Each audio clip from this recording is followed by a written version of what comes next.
Well, what's really significant about this is that this is a marshland right here in the middle of East Santa Cruz Island. A marshland being an environment that has relatively rare plants in it. They're wetland plants, plants that are very high in salt tolerance, and that plants that can be inundated, usually in the winter time and spring, and still hold the soil in place and survive and not wash away. These kinds of environments are getting more and more rare in California. Marshes and estuaries, sloughs, that sort of place, because we like to build airports on them and housing and even dumps. People built dumps like crazy along coastal California. So here in East Santa Cruz Island, this whole area has been reworked for ranching over time. And it also gets scoured out by flooding, and there's a lot of issues with that.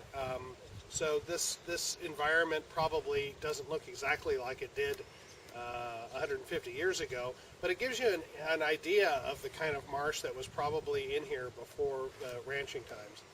Some of the significant plants that we see here are Marsh Frankinia, and we see quail bush, and we also see a diminutive little annual native here called Alkali-Weed. All of these plants are found in fewer numbers on the mainland, so they're getting kind of rare there, and you don't see them very much on Santa Cruz Island either, just in a few spots. So this is kind of a special place. Channel Islands Restoration has planted some of these plants in here to kind of augment the ones that are already here, and they're doing really well. So I'd like to show you in some detail some of these plants.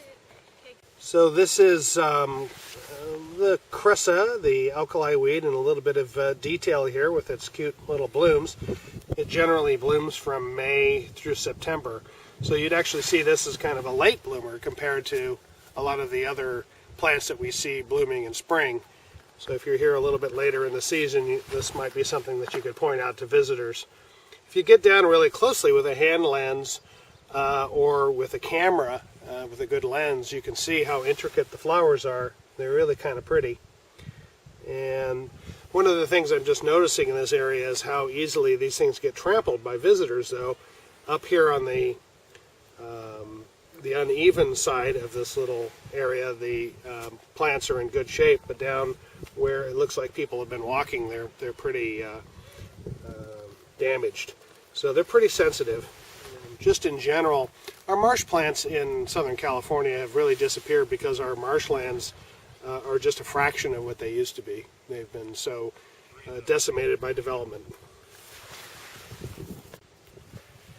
Okay, we're looking here at Frankinia salina.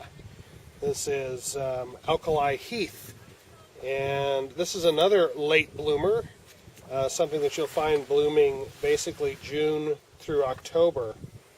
And it's another marsh plant.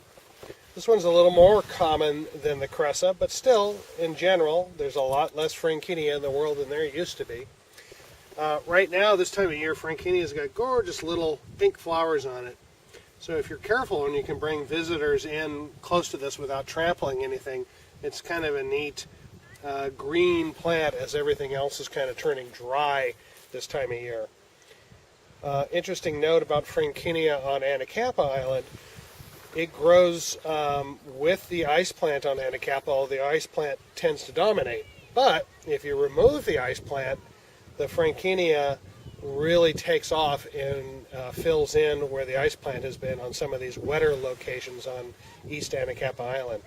So we're very hopeful that ultimately a lot of those areas where there's ice plant on East Anacapa may end up looking like this.